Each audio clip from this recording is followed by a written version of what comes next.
Et c'est ce qu'on va essayer de développer aujourd'hui. Quel est le message de la Shira? Quel est le message de la Shira? Pourquoi est-ce qu'on doit le répéter aussi souvent? J'ai une question qui est peut-être une question bête, mais c'est en général les meilleures questions. Le peuple juif sort d'Égypte après 210 ans d'esclavage. C'est quand même quelque chose. C'est-à-dire 210 ans d'esclavage, t'es libéré. On va attendre, on va se sauver, on va être dans le désert, on va aller jusqu'à la mer Rouge, on va être bloqué, la mer devant nous, les Égyptiens derrière. On n'a pas de solution, on saute à l'eau, la mer s'ouvre, les Égyptiens rentrent, ils sont noyés, nous on sort, tout va bien. À ce moment-là, on sort de la mer, on remercie Hachem. Dis-moi, il y a une semaine, quand tu es sorti de 210 ans d'esclavage, tu ne pouvais pas dire merci? T'étais pas encore sorti? Ah si. Ah non. Ah bah si. Physiquement, t'étais pas sorti. Ah si, c'est à ce moment-là qu'on est sorti. C'est-à-dire entre le jour d'avant la sortie et le jour d'après, il y a eu libération. Il y avait un statut d'esclave qui a été annulé. Ça, c'est un changement radical. T'as tes bourreaux qui sont morts, qui meurent devant tes yeux. Je dis pas que c'est quelque chose de mieux, quelque chose de plus. Mais je dis quand même que quand tu vois un changement de situation aussi radical. Jusqu'à la sortie, de la traversée, ils n'étaient pas libres. Ah non. La preuve, ils ont pu revenir. Encore en prison. Mais il y a quand même une libération. Il a fallu qu'ils les voient comme il a dû les voir. Ça, c'est sûr. Il y a eu un miracle incroyable quand ils ont traversé la mer Rouge. Et qu'il y a eu un complément de sentiment de liberté quand ils ont vu les Égyptiens morts. C'est pas un complément. Mais c'est plus que ça. C'est qu'ils ont eu peur qu'ils reviennent. Non, ils n'ont pas eu peur jusqu'à qu'ils les revoient. Quand ils sont sortis, ils sont sortis. Les Égyptiens les ont mis dehors. Allez, vous partez, vous revenez pas. Donc ils ont été libérés. Moshe leur promet la libération et c'est ce qui s'est passé. Il n'y a pas un petit quelque chose, je sais pas moi, une boîte de chocolat au moins. Pas la Shira peut-être, mais un petit quelque chose quoi. Je dis pas qu'ils vont être là en mode. Mais quand même. On a l'impression qu'ils n'étaient pas si joyeux que ça d'être sortis. Oui. À chaque fois, ils disent on préfère revenir, On rentre. Non, c'est vrai, Entre le c'est moment vrai. où ils sortent, C'est entre vrai, le c'est vrai. moment où. Mais il y a eu un changement de génération de toute façon. Ils sont tous pendant le désert, après ils ont. Non, je parle entre le moment où ils sont sortis et le moment de la Shira, il y a 7 jours. Alors, en ces 7 jours, qu'est-ce qui s'est passé? Ça veut dire, si tu n'es pas capable de dire merci à la sortie, qu'est-ce qui s'est passé une semaine plus tard? Et pourquoi Bémet, tu dis pas merci? C'est quand même choquant. C'est-à-dire, on est là en train de dire, on applaudit. Ok, mais tu as vu pendant un an des miracles qui se sont suivis. Tu as une libération qui t'a été annoncée par Moshe Rabbeinu, qui est hors du commun. Hors du commun. Il n'y a rien. Bon, ça va, on sort. Ok. Et puis après, on traverse la mer. Ah, là, on va remercier. Tu sais ce que ça me rappelle? Non, mais je comprends ce que tu veux dire, mais quand même. Un cinquième qui sort aussi. Si maintenant, moi, demain, je te dis, tu vois la Rolls, la plaqueur, je viens de te l'offrir. Tu vas me dire quoi? Dans 2 mois, je te dis merci? Tu peux oublier la Rolls. dire merci, mais c'est pas mesuré, quoi. Mais pourquoi il n'y a rien? Il n'y a aucune réaction. Il n'y a aucune réaction. Quand tu étais esclave et tu es sorti de ton statut d'esclave, tu n'as pas dit merci. Une semaine après, il y a un complément. Je suis d'accord, il y a quelque chose. Mais quand même, pourquoi est-ce que tu n'as pas dit avant? Parce que dans ta tête, t'es pas encore sorti. T'es pas encore sorti véritablement. D'abord, ça fait 1 an qu'ils ont arrêté de travailler. Hein. Ça fait 1 an qu'ils sont en, comment on appelle ça, khalat. T'es pas encore sorti véritablement de ton statut. Pourquoi? Pourquoi? J'en sais Mais rien. il y a quand même Le quelque fait chose est que- d'incroyable qui se passe le soir de la sortie d'Égypte. Je sais pas moi. C'est ce que vous êtes en train de me dire, ça me rappelle une blague. Il y a une dame qui était avec son fils sur la plage.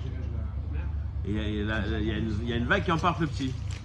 Alors elle lève les yeux au ciel, elle prie Hachem, mon fils, mon fils, mon fils. Il y a une vague qui ramène le petit. Et elle lève les yeux au ciel, elle dit, hey, il avait une casquette, elle est où la casquette? Je comprends pas, t'es pas capable de dire merci à Nilo Film. Non mais maître, vous pouvez me dire 1 milliard de choses, il y a quand même un minimum de réaction à avoir dans l'immédiat. Pourquoi est-ce qu'ils n'ont pas réagi immédiatement? Dans le désert, c'est l'inconnu total, quoi. Ça fait peur d'aller dans le désert. Et quand ils sont passés la mer Rouge, là ils avaient un hôtel 5 étoiles. Non. Ils sont encore dans le désert. Mais moi ma question c'est pas vers où on va, c'est d'où on part. Si tu vois que 210 ans d'esclavage, c'est quand même quelque chose. Ça prend fin de manière extraordinaire. Petite réaction, une boîte de chocolat. Le fait que les Égyptiens disparaissent, c'est le début de la domination, c'est évident. De la domination spirituelle du peuple juif sur tout ce qui se faisait auparavant, donc en l'occurrence l'idolâtrie. Non, mais c'est évident que quand les Donc là, Égyptiens c'est pas sont morts, simplement un remerciement d'être sorti, c'est un remerciement que le peuple juif dorénavant assurera la suprématie spirituelle du et monde. c'est pour ça qu'il y a la Shira. Ouais. C'est ça que la Shira elle nous dit. La Shira elle vient raconter la sortie d'Égypte. Tu nous as fait C'est sortir. ça, c'est quand je dirais. Mais ils sont sortis d'Égypte il y a une semaine. Non, c'est la reconnaissance de Moshe. Ils sont sortis. Ils ont vu en traversant la mer. Pourquoi est-ce qu'ils ne remercient pas sur ce qui s'est passé en Égypte? Parce que là, ils ont vu que c'était vraiment Moshe qui avait Parce que activé. c'est un futur. Ah, et avant, non. C'était la météo. Ils étaient tous là, devant. Mais là aussi, Goshen, personne n'était attaqué, ils ont remarqué. Pardon? Merci pour l'avenir. Merci pas pour le- Parce que c'est un futur. Non, Des changements. Plus tard, on va en parler du futur. C'est le seul mérite On va en qu'on parler a du futur. vraiment vu. L'appelez. Non, c'est pas dur. Non, mais pas directement sur moi. Parce que le maire, je sais que. Ah, donc ils remercient pour ils savent par rapport à la Il y a aussi ça. C'est-à-dire, Parce que c'est une question de répondre. La Shira, c'est roi à Kodesh, ils ont pu revenir à la même chanson. Mais ça répond pas à la question simple. C'est pour ça que je dis que c'est une question. La question de départ, pour ceux qui étaient Mais tu au départ, massacres tes bourreaux. c'est que je suis d'accord. Mais pourquoi ils n'ont pas remercié directement quand ils sont sortis d'Égypte? Parce que c'était pas une vraie somme entre guillemets. C'est ce que j'ai dit, c'est-à-dire que je te donne $1 million, tu me dis ouais mais tu me les as donnés en coupure de 100, moi je voulais en coupure de 50 et tu râles, il y a un problème. Non, mais quand tu- Si c'est pas parfait, tu sais pas dire merci, il y a un problème. Je vais avoir dans ma poche et d'être parti pour te remercier peut-être je sais pas. Ah ouais, pourquoi? Ah ouais, pourquoi? Je crois tellement pas que je vais peut-être qu'on peut me rattraper. Non, mais on le voit tout le temps, ça. La Non, sortie elle est pas finie. on le voit bien, même dans les camps. Je suis sûr qu'il y a un complément de libération à la sortie, quand on a traversé la mer, je suis d'accord. Il y a un minimum. C'est pas parfait, mais c'est quand même pas On mal. voit bien tous ceux qui sont en captivité quand ils sortent. Les premiers temps, ils sont complètement hagards. Je suis d'accord avec toi. Donc il y a un problème psychologique au fait qui fait Je suis qu'ils d'accord avec toi. doivent intégrer le Surtout, fait qu'on soit libre. l'exemple que tu as voulu donner, c'était inattendu et c'est arrivé du jour au lendemain. Mais quand on est sorti d'Égypte, on a été pendant un an libérés Ils n'y avant. croyaient pas. Ils n'y croyaient pas forcément. Oui, on était encore là-bas, mais quand on est sorti, on est sorti. Non, mais comme c'est que si on ramène ça à un monde moderne, à la Shoah, quand ils sont sortis, ils n'étaient pas sortis dans le monde. Et on est filmé, hein.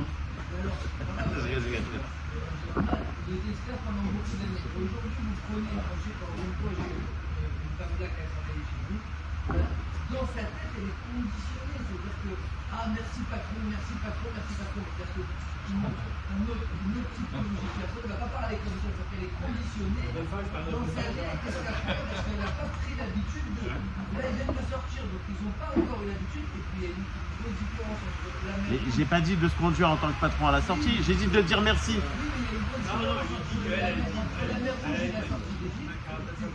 Ils n'étaient pas encore sortis. Ils pensaient qu'ils allaient mourir comme ils voulaient. Tellement ça ne les a pas sauvés en soi. Ça veut dire que les Égyptiens soient tapés, ça ne leur a pas sauvé la vie. Ça les a déjà libérés de l'esclavage et ils ont vu que ce que Moshe affirmait était en train de se passer. Donc ils voient la libération en route et ils sont libérés. Mais ma question est toute simple. Vous pouvez me donner 1001 explications, je ne comprendrai pas pourquoi. Est-ce qu'à ce moment il n'y avait pas de réaction? Tout ce que vous dites c'est vrai. Là, à la fin c'est mieux, c'est plus important. Il y a un problème. Ils ne savaient pas où ils allaient. Mais après, Et après la sortie d'Égypte, après la sortie de la mer Rouge aussi, ils ne savaient pas où ils allaient. il a continué de nous accompagner. C'est-à-dire qu'il y a eu un plan de sauvetage. Ils auraient pu croire que les gens s'arrêtent là, mais en fait, avec le concours, il a continué à rajouter. C'est-à-dire qu'il nous rassure, vous n'êtes pas sortis pour vous sortir. Ils nous accompagnent. Le miracle continue. C'est-à-dire qu'il y a quelqu'un qui sort. Je ne sais pas ce qu'il a pas. Comment est-ce qu'ils sont sûrs de ça en sortant de la mer Rouge? Comment ils sont sûrs de ça? Ils sont passés du stade d'esclaves, ils ont été sauvés. Ils auraient pu La guerre à un niveau normal, libérés. Donc encore une fois, il y a un surplus à la mer Rouge. Ça explique pas pourquoi c'est sur le minimum. On n'a pas dit merci. Ça n'explique toujours pas. qu'au Vous départ- me dites c'est mieux Non, mais après. attends, On les va plaies- arriver à la même conclusion. Les plaies. Ils étaient ingrats. Comment? Ils étaient ingrats. Ah non, ça je veux pas le dire. Non, mais est-ce que les plaies, c'était pas une destruction? Non mais c'est une question pour avoir une réponse. C'est pas une question pour. Si je réponds que t'écoutes pas, ça sert à rien de poser une question. Pas du tout. C'est une introduction. C'est comme le gars qui vend des jeans. Tu connais cette histoire? Le gars, il y a Lévi qui vend à Cohen, qui vend à Bokobza qui vend. Quand ça arrive à Dupont. Dupont, il ouvre les cartons et il dit mais c'est des jeans avec un pied. Il dit alors c'est pas des jeans pour mettre, c'est des jeans pour acheter et pour vendre. c'est pas des questions pour des réponses, ça. C'est pour introduire le sujet. Mais tu peux quand même donner ta réponse.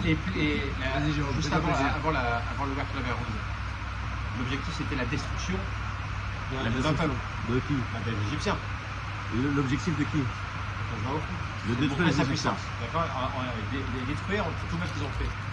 Bon, ils sortent, ok, parce qu'il y a eu leurs bourreaux qui sont en train d'être annihilés. Ils arrivent dans la mer, mais là c'est leur propre sortie à eux qu'on est en train de vivre.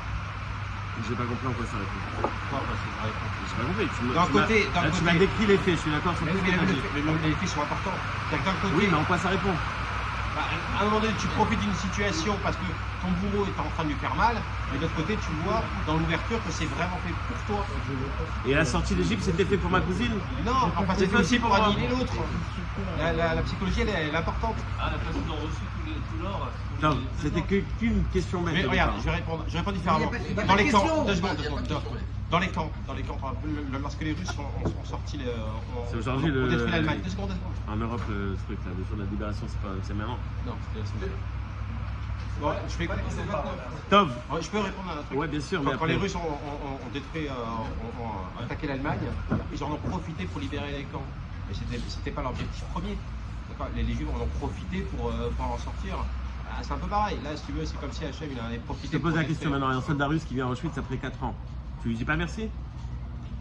Ah, mais non, c'est ton intérêt. Tu lui dis pas merci. Quand un Américain il vient dans un endroit pour je sais pas quoi, c'est que son intérêt. Pourtant, on est très bien content quand ils arrivent. C'est pas qu'ils n'ont pas dit merci. C'est quoi alors? Ils n'ont pas dit merci comme il fallait, on va dire entre guillemets. Et où ils ont dit? Où c'est marqué qu'ils ont dit merci? C'est pas explicite. Ah ouais, bah, ils ont pas dit alors. Merci. Dis merci à ta femme de manière pas explicite, tu verras. Non, mais le merci, il était pas. Ouais, avant, ce genre il de était merci comme passe il pas. fallait, quoi. C'est-à-dire La fin, que, la fin. Mais regardez, tout ce que vous dites, c'est vrai. Je ne suis pas en train d'être mitvacar sur le vrai. Je suis en train de donner quelque chose de plus, une vision en plus qui va nous accompagner. Pour répondre à cette question qui n'était pas apparemment si bête, enfin peut-être que oui, parce qu'il y avait tellement de réponses, je vais poser d'autres questions. Je ne sais pas qui a rappelé ça, le passé et le futur. L'association du passé et du futur au début d'Ashira. Az, Yashir. Az, c'est au passé. Yashir, c'est au futur.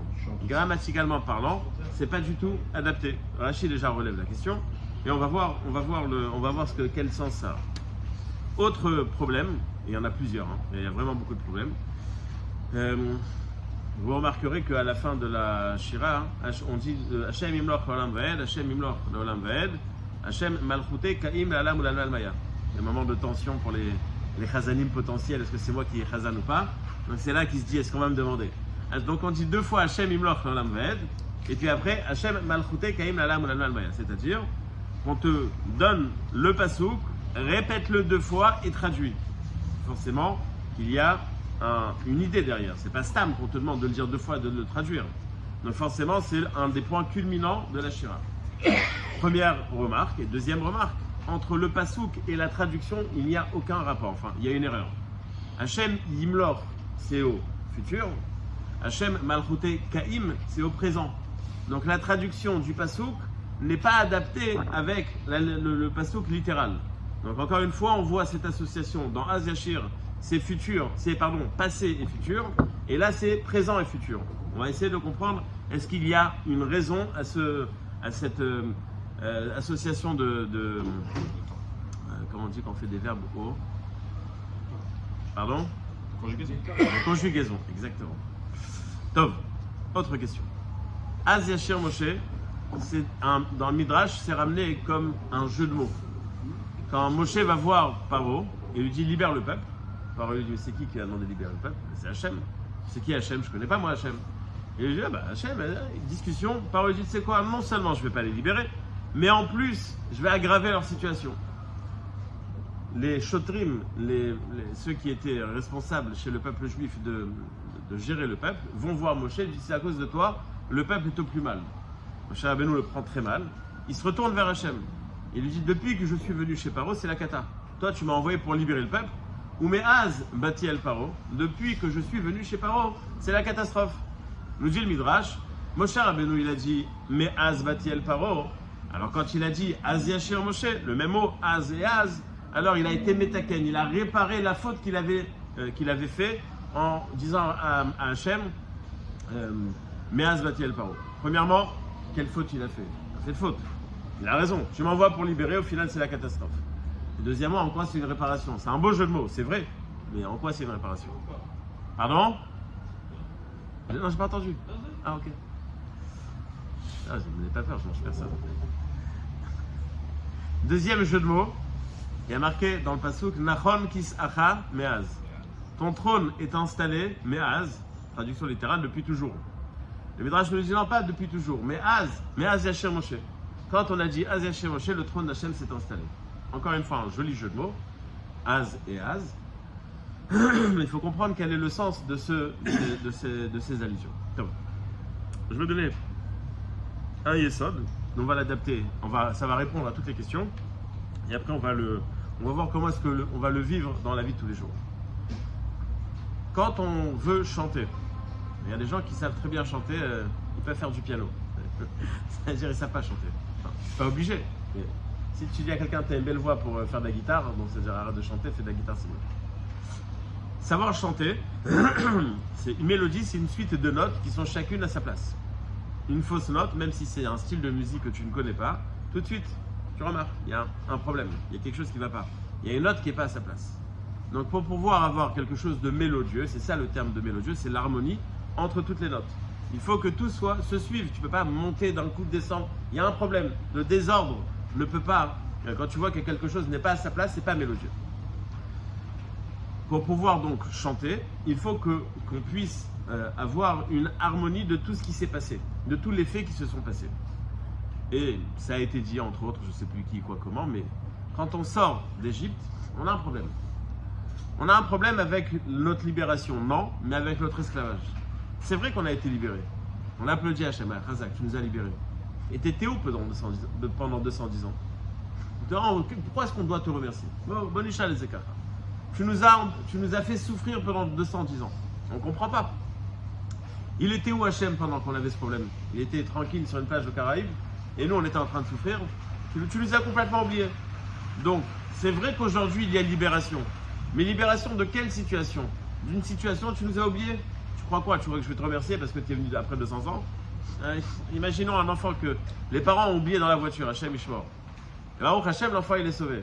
Son père, il arrive, il ouvre la porte. Il ne va pas lui dire merci papa. Il va d'abord lui dire, dis-moi, qu'est-ce qu'il vous a pris? Bon, en général, ils sont tout petits, mais c'est-à-dire, il y a un problème. Où était Hachem pendant 210 ans? La question elle est simple, elle est légitime. Il était où Hachem? Pardon? Ce que je disais sur les camps tout à l'heure. C'est ce que? Ce qu'on disait sur les camps tout à l'heure. Exactement. Exactement. Non, c'est. Tu m'en parleras plus tard quand tu auras compris. Mais et c'est 100 fois plus. C'est pas 100 fois plus, c'est 50 fois plus. Les camps, c'était 4 ans. 210 ans d'esclavage, 86 d'esclavage grave, mais 210 ans d'esclavage. Donc il y a un vrai problème, une vraie question. 210 ans d'esclavage, on sort, ok, on sort. Et alors? Et je dis pas et alors? Mais d'être capable d'exprimer ça en chantant, on n'arrive pas. Peut-être qu'il y a un merci, comme tu as dit, un merci pas explicite. Peut-être on est conscient qu'il y a quelque chose qui se passe, etc. Mais la shira, définition de la shira, c'est quelque chose de mélodieux. Il y a ici quelque chose, il y a une période qui est noire, qui est incompréhensible. Elle ne peut pas être expliquée en musique. Oui, mais alors qu'est-ce qui s'est passé une semaine plus tard? Pourquoi est-ce qu'une semaine plus tard, on a été capable de chanter? Et c'est là la question. Quelle est la différence entre le moment où on est sorti et le moment de la shira? Pourquoi est-ce qu'il y a un moment où on a été capable de chanter à un autre nom? Pardon? On a pris du recul. On a pris du recul. En 7 jours. Alors, t'as besoin des fois de remettre ici en place. Ben non, mais tu t'as pas tort. Mais bon, on va voir qu'est-ce qui a aidé à prendre ce recul. On est sauvé tout de suite. Pendant les 86 ans, les 210 ans d'esclavage, il n'était pas Hachem tout de suite. Dans la situation dans laquelle on aurait pu galérer, ou dans laquelle on aurait pu avoir des pertes, maintenant on est sauvé tout de suite. Donc il y a un changement par rapport à l'état qu'on avait dans Israël.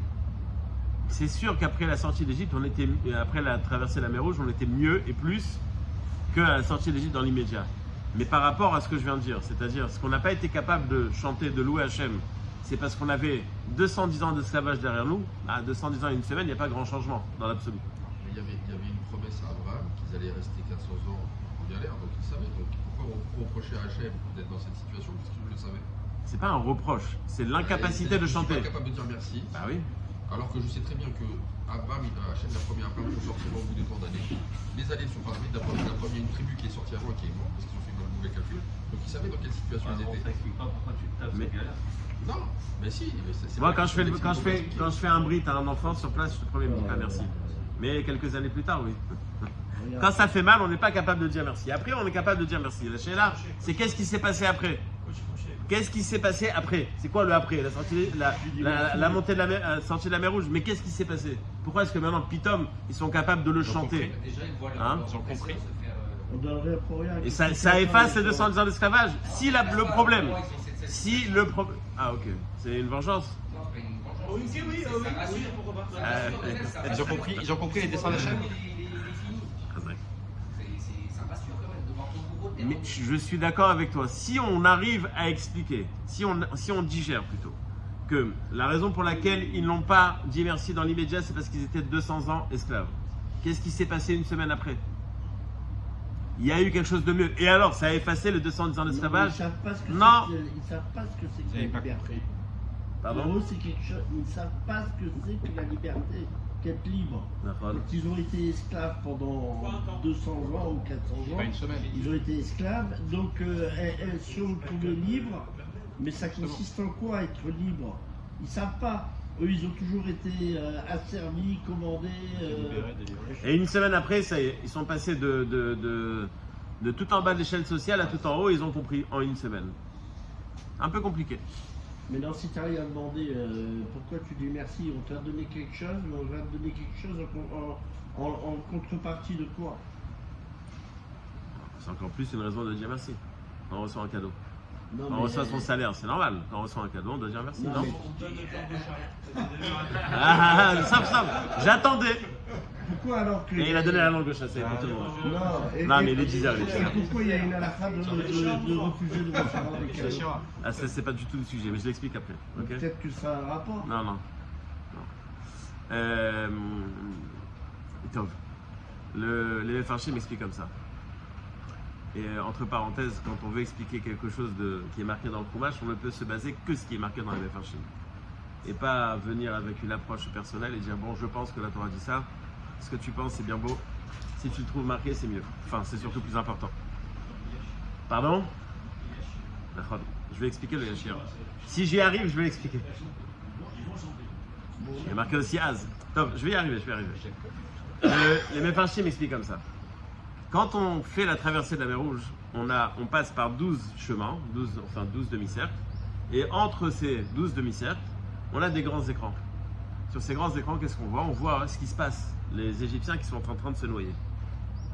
Et puis chacun reconnaît l'Égyptien X, Y, Z.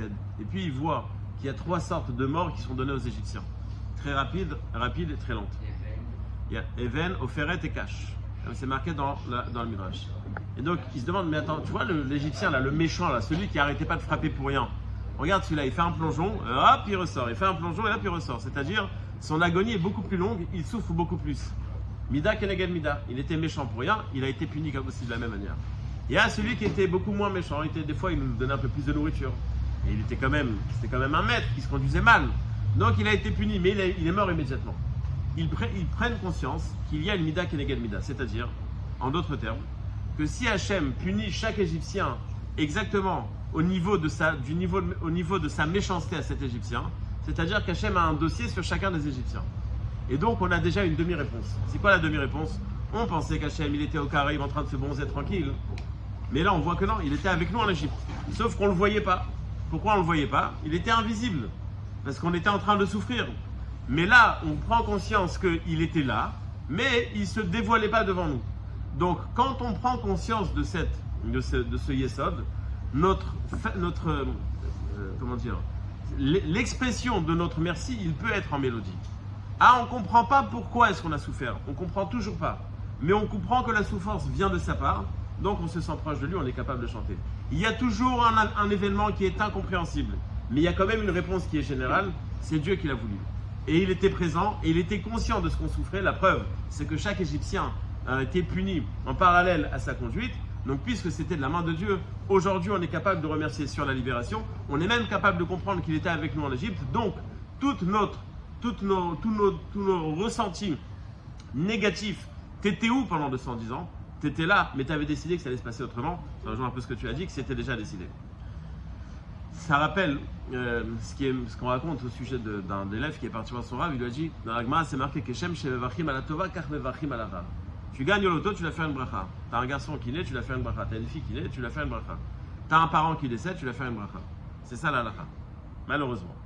Il ne comprend pas. Il dit Keshem shemevachim ala tova. Quand tu as eu une naissance, t'es tout content. Tu remercies Hachem, c'est normal. Mais quand Chas Shalom il y a un décès, comment est-ce que tu peux dire merci Hachem? Il est parti demander à son rave. Il a dit ça, il n'y a que le Noam Elimelech qui peut te répondre. Il est parti chez Rabbi Elimelech, il a dit je comprends pas Rabbi, il commence à lui faire la déballe. Il a dit, tu sais, moi aussi, je comprends pas. Il était content. Il a dit, le Rav, il a la même question que moi. Il a dit, non, mais c'est pas au même niveau. Moi, j'ai jamais vu quelque chose qui était mal. Donc, je ne comprends pas dans quel cas la Gemara elle parle. Tu dois faire la bracha sur le bien comme sur le mal. Mais le mal n'existe pas. Il était très beau en plus. Ouais, il a fait galoute, etc. Il y a plein d'histoires avec lui. En tous les cas, ce que je veux dire, c'est que si on prend conscience que dans n'importe quelle situation qu'on vit, qu'on va passer dans notre vie, dans le bien ou dans le mal, bien sûr, on espère d'avoir que du bien. Mais c'est pas entre nos mains. C'est pas entre nos mains. Des fois, souvent, malheureusement, on se dit, mais il est où Hachem et pourquoi et machin et je fais et pourquoi Hachem il m'a oublié? Il oublie personne. On a été esclaves pendant 210 ans, on a passé 2000 ans de galoute, on a passé la Shoah, il ne nous a pas oubliés. Il était là, il était présent dans nos souffrances. Ah mais on ne comprend pas. Comment c'est possible? C'est une bonne question. Un jour tu comprendras peut-être, tu n'es pas obligé de comprendre. Le fait de savoir, de savoir dès aujourd'hui qu'Hachem est avec toi, c'est déjà la compréhension. Peut-être qu'un jour Hachem t'expliquera, peut-être pas. Là n'est pas le but, il n'a pas besoin de s'expliquer devant toi. Il sait pourquoi il le fait et il le fait dans une bonne intention. Tu ne le comprends pas, c'est pas grave. Quand tu étais enfant et tu mettais tes doigts dans la prise et que ça avait l'air très excitant de mettre les doigts dans la prise et que ton père t'a mis une claque pour que tu arrêtes, tu comprenais pas. Et c'est sûr qu'il avait raison. Là c'est la même chose. Tu comprends pas tout, c'est pas grave. Ah mais c'est terrible ce qui se passe. Mais si ça vient d'Hachem, on est capable d'en faire une mélodie. Est-ce que ça signifie aussi qu'ils ont pris conscience que la Méda Kenegat Méda va dans l'autre sens? C'est-à-dire qu'ils ont souffert 210 ans, maintenant ils vont avoir un bonheur qui est équivalent à cette souffrance? Pas forcément, parce que c'est pas Mida Kenegat Mida, c'est la façon dont comment toi tu te conduis, Hachem se conduit avec toi. L'esclavage, c'est pas comment nous on s'est conduit, c'est comment Hachem nous a punis. Donc il n'y a pas de Mida Kenegat Mida par rapport à ça. Mais ils ont pris conscience que tout dépend de leur conduite. Mais c'est pas ça qui leur a permis de chanter la libération. Ce qui leur a permis de chanter la libération, c'est que la période d'esclavage, comme la période de libération, on est entre les mains d'Hachem. Et puisqu'on prend conscience qu'Hachem, quand il nous montre sa présence, ou quand il ne nous montre pas sa présence, il est tout le temps présent, omniprésent. Donc, on est capable de le remercier, même qu'Hachem, chez Mevachim ala Tova, car Mevachim ala Ra. Et c'est pour cela que on va avoir la parallèle entre Me'az Bati El Paro et Az Yashir Moshe. Moshe Rabbeinu se plaint. Il dit à Hachem, attends, tu m'as envoyé pour libérer, j'ai rien libéré, c'est la catastrophe. Donc il ne comprend pas encore cette facette de Dieu, cette facette où il est absent, mais en vérité il est présent. Donc il a oublié Hachem, entre guillemets. Il a effacé la présence d'Hachem dans la souffrance. Mais quand il vient à Yashir Moshe, donc il dit maintenant on a compris que même quand tu n'étais pas visible, tu étais quand même présent. Ah, le Az Yashir Moshe, il répare le Me'az Bati El Paro. Et c'est justement ce qu'on a vu déjà dans les semaines précédentes. Le fait qu'Hachem a augmenté notre niveau de souffrance a été le facteur de libération. On devait rester plus longtemps. Ce qui a été une souffrance plus intense à un moment, c'était en fin de compte la façon de te libérer rapidement. Donc Hachem nous a libérés plus rapidement parce qu'il nous a fait souffrir plus rapidement.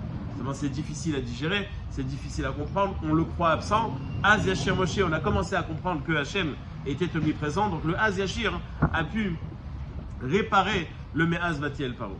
Et c'est aussi ce qu'on a posé comme question au départ de Az Yashir, le Az au passé et le Yashir au futur. L'association du futur avec le passé, c'est ça ce qui nous fait comprendre le présent. En d'autres termes, tu as des questions. Et pourquoi pourquoi ça s'est passé comme ça aujourd'hui? Donc tu ne comprends pas. Peut-être qu'un jour tu comprendras, peut-être pas. Mais ce que tu dois comprendre au présent, c'est qu'Hachem il est là. Si tu comprends qu'Hachem il est là, tu n'as plus de questions sur le passé. Donc, Az au passé, Yashir au futur, quand tu fais l'association des deux, c'est ça qui te permet de chanter. Et c'est ça ce qu'on dit à la fin de la Shira. Hachem Imloch L'Olam Vaed. Hachem Imloch L'Olam Vaed, on te dit 2 fois au futur, tu comprendras. Ah, mais c'est au futur, je comprendrai, mais au futur, je m'en fous, moi maintenant je comprends pas. Hachem Al-Khouté Kaim, au présent. Parce que si tu comprends qu'il y a une explication, et cette explication, elle est en un mot, Dieu. J'ai un problème, j'ai une galère, Hachem. Tout ce qui se passe dans ma vie, Hachem. Donc, la façon de vivre la situation au présent, elle est différente. Quand tu n'as pas de Emouna, tu n'arrives pas à surmonter tes questions. Quand tu as de la Emouna, tu n'as pas de questions. Ok, c'est Met Hachem. Ça fait mal, c'est triste, c'est embêtant, c'est tout ce que tu veux. Hachem Ishma, on demande à Hachem tous les jours, sans problème. Mais s'il y a problème, il faut savoir réagir face au problème. Donc, vivre au présent de manière shleva, de manière. Comment ? Plénitude. Ouais, les deux mots sont vrais, mais c'est l'un autre que je pensais, mais bon, c'est le regard, enfin, c'est ça. C'est de savoir que quoi qu'il se passe, c'est Me'at Hachem. Quoi qu'il s'est passé, quoi qu'il va se passer, c'est ce qu'on dit Hashem Elech, Hashem Alach, Hashem Imloch. On le dit dans toutes les formes, au passé, au présent et au futur, parce qu'on comprend que quoi qu'il se passe, c'est entre les mains d'Hachem. Donc, l'association de Az Yashir, l'association de Hashem Imloch L'Olam Vaed, c'est exactement ça l'idée. C'est qu'on a pris conscience à ce moment-là que toute la période d'esclavage, c'était entre les mains d'Hachem. Et c'est ça qui est marqué dans le Midrash. Nachon kis acham eaz. Ton trône est installé depuis Az Yashir. Quand on a des périodes où Dieu se dévoile et des périodes où Dieu ne se dévoile pas. Donc on comprend que, bon, des fois il est là, des fois il n'est pas là. Donc le trône d'Hachem n'est pas installé. Il n'est pas visible.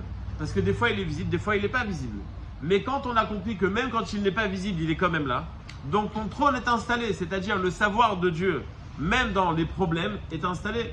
Donc le peuple juif a pris conscience que Dieu, c'est pas seulement quand tout va bien. C'est même quand tout va mal. Et c'est surtout quand tout va mal, c'est là qu'on doit se retourner vers lui. Même quand on ne le comprend pas, Nachon kis acham eaz, on est entre les mains d'Hachem. J'aimerais te rajouter quelque chose qui va... Ah, on applaudit, il est arrivé. Voilà. Il est arrivé. Il y a quand même toute une génération, Comment? il y a toute une génération de la naissance jusqu'à la mort qui ont souffert, qui n'ont jamais compris Nachon? ce que vous avez dit. Ils ont compris où? Ils ont compris en haut ou quand ils sont descendus en Gilgoul. C'est ce que j'ai dit. Il n'y a pas forcément à comprendre. Il n'y a pas forcément à comprendre. Mais Celui qui a descendu en Gilgoul, il est conscient de tout ce qu'il y avait avant. Non, il n'y a pas conscience. je sais pas. Comment t'affirmes que non? Mais tu sais. L'âme, peut-être, elle ne comprend pas. C'est m'explique. Ah, C'est qui doit comprendre? L'âme, elle comprend de toute façon. Eh ben voilà. C'est elle qui doit comprendre. Non, mais c'est comme ça. C'est-à-dire qu'à partir... Mais on n'a pas... Ce que je dis, vous êtes en train de rechercher la compréhension. Mais la compréhension, elle se termine en un mot. Akol me'et Hashem. J'ai pas besoin de comprendre plus que ça. Est-ce que je vais avoir l'explication que Hashem, il a pensé qu'il y a 54 Gilgoulim, ton arrière Gilgoul, il avait fait tel avéra et c'est pour ça qu'aujourd'hui il y a tel problème? Si tu sais que c'est entre les mains d'Hachem, tu lui fais confiance. Si tu demandes, si ta femme te dit t'en fais pas, je gère. Et toutes les 2 secondes, tu lui dis mais pourquoi et comment et comment et pourquoi? Donc t'as pas confiance. Si tu crois en elle, ok, j'ai compris. Pareil, Imatama Amin, tu poses pas de questions. Et si tu poses des questions, c'est la fameuse histoire de celui qui arrêtait pas de se plaindre. Il se plaint, il se plaint, il se plaint, il se plaint, il se plaint. Et à un moment, Hachem dit bon bah ok, tu veux que je t'explique? Allez, viens, je t'explique. Le problème, c'est que tu perds 100 ans au passage. Si tu veux une explication dans les médias, attends, sois patient. Peut-être qu'un jour je t'expliquerai, peut-être pas, mais aie confiance que tout vient d'entre mes mains. Ouais, J'aimerais rajouter. Il y a comme toute une génération qui a été patiente, qui sont morts. Et alors? C'est le reproche qui était. Et alors? C'est juste que bon, ils sont pas Mais justement, le Yesod, c'est que t'as pas besoin de comprendre. J'ai pas de question. Il n'y a pas besoin de comprendre. Pardon? Un être humain peut pas réagir comme ça, dire quoi qu'il arrive, peu importe ce qui va m'arriver, je sais que ça vient d'Hachem, donc je suis dans les moulins totales. C'est ça la mitzvah d'Aïmouna. On se déchaîne dans les films pour essayer de changer C'est les ce que je choses, dis. pour, On demande toujours, quand on te dit, dans la bracha de Shana Tova, parce que c'est Met Hachem et qu'au final, ce qu'il a prévu, c'est que du bon. mais la vie et la mort, c'est Met Hachem. Pourtant, la mort, on ne veut pas aujourd'hui, on est d'accord. C'est d'essayer de changer les choses. Non, c'est pas de changer les choses. Non, c'est pas de changer les choses. C'est d'abord, évidemment, d'accepter les choses. Mais on veut accepter d'être riche, beau gosse et d'avoir 40 enfants qui sont tous en bonne santé. C'est sûr ce qu'on veut, c'est ça qu'on veut. Est-ce qu'on va le recevoir? On ne sait pas. Est-ce que c'est ce qu'on reçoit tous dans notre vie? Non. Et on accepte ce qu'Hachem nous donne. Évidemment, on doit faire notre challenge, c'est de demander à Hachem le maximum de choses. Mais bête, on veut recevoir le plus de toi. Mais si tu veux pas donner, ok, tu as une raison. Mais bien sûr, on doit profiter d'Hachem. On doit l'amortir.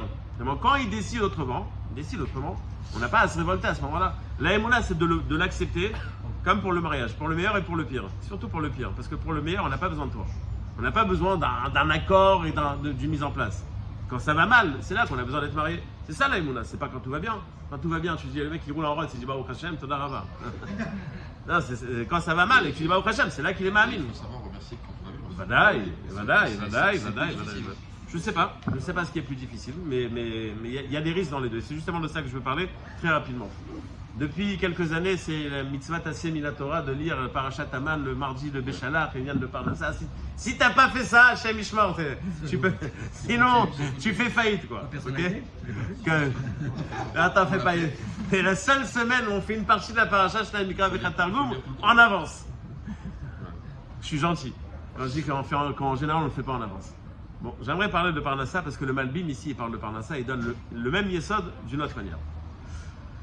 Le Midrash nous dit que les Malachim ont dit à Hachem, pourquoi est-ce qu'il y a marqué dans Birkat Kohanim, Issa Hachem? Hachem il est Nosé Panim, c'est-à-dire il arrondit les angles avec le peuple juif.